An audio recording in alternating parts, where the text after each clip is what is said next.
ये सरकार ना सिर्फ इसी मजबूती से अपना कार्यकाल पूरा करेगी बल्कि इन 5 सालों में भी कई बड़े और कड़े फैसले प्रधानमंत्री जी के नेतृत्व में देश हित में लिए जाएंगे। हम लोगों ने तो भैया खड़े होकर नहीं बोला ना कि कौन सा पुल किसके कार्यकाल में बना था। हम लोगों ने तो जानकारी नहीं दी। ऐसा तो नहीं है कि भाई अभी जो 6 महीने पहले जो एनडीए की सरकार बनी है उसी में ही सारे पुलों का निर्माण हुआ।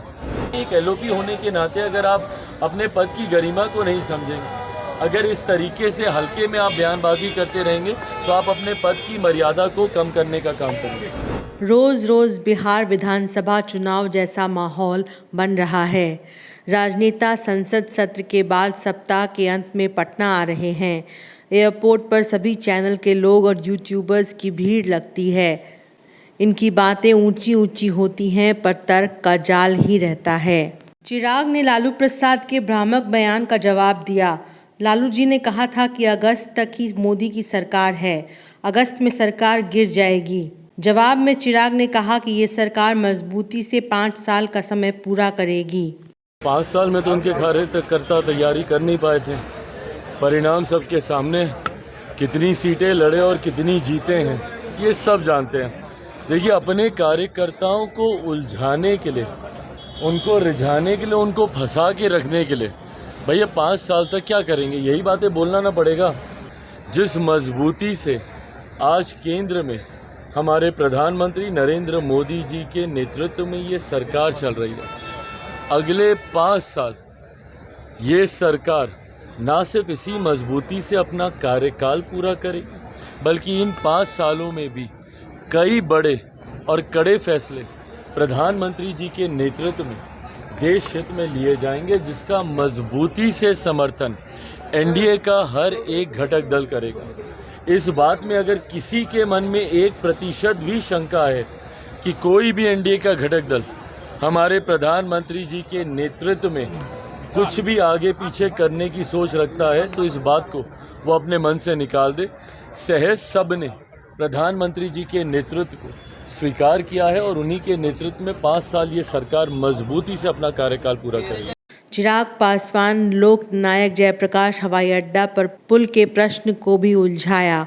उन्होंने पुल गिरने और इसे बचाने के बारे में भी कहा। मुख्यमंत्री और प्रधानमंत्री के पक्ष में कहा। तर्क के वितंडा का सबसे बड़ा जाल यह है कि उन्होंने पुल के गिरने के सवाल पर विपक्ष को सकारात्मक भूमिका निभाने की सलाह दे डाली। तेजस्वी का नाम लिए बगैर चिराग ने कहा कि नौकरी देने का क्रेडिट तो ले रहे हैं परंतु पुल के गिरने की जिम्मेदारी नहीं लेते हैं। बिहार में 90 का दशक जंगल राज के वजह से जाना इसीलिए गया। आप एक ऐसी भूमिका निभाइए जहां पे लगे सरकार को कि विपक्ष भी साथ में मिलकर प्रदेश के हित की बात करता है। जब किसी बात का श्रेय लेने की बात आती है, नौकरी का श्रेय लेना होगा तो तुरंत आप हर मंच से खड़े होकर बोलिएगा। और जब पुल गिरने की बात आती है, हम लोगों ने तो भैया खड़े होकर नहीं बोला ना कि कौन सा पुल किसके कार्यकाल में बना था। हम लोगों ने तो जानकारी नहीं दी। ऐसा तो नहीं है कि भाई अभी जो 6 महीने पहले जो एनडीए की सरकार बनी है उसी में ही सारे पुलों का निर्माण हुआ है। हम तो इस बात को सहज स्वीकार भी करते कि हमारी सरकार है भैया, जिम्मेदारी है हम लोग की। पर ऐसे में जब आप उंगली उठाते हैं तो आप ये भी तो देखिए कि आपके कार्यकाल में क्या होता था।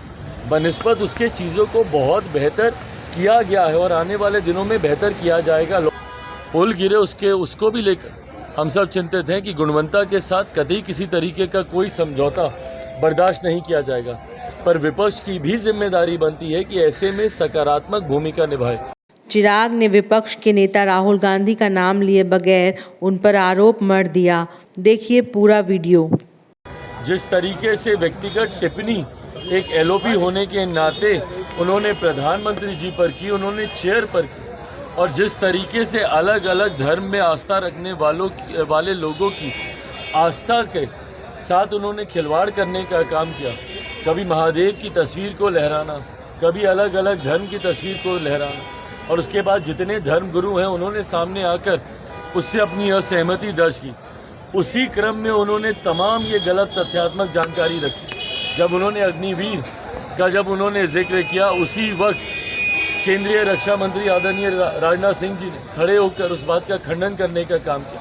पर दिक्कत ये है ना कि एक एलओपी होने के नाते अगर आप अपने पद की गरिमा को नहीं समझेंगे, अगर इस तरीके से हल्के में आप बयानबाजी करते रहेंगे तो आप अपने पद की मर्यादा को कम करने का काम करेंगे।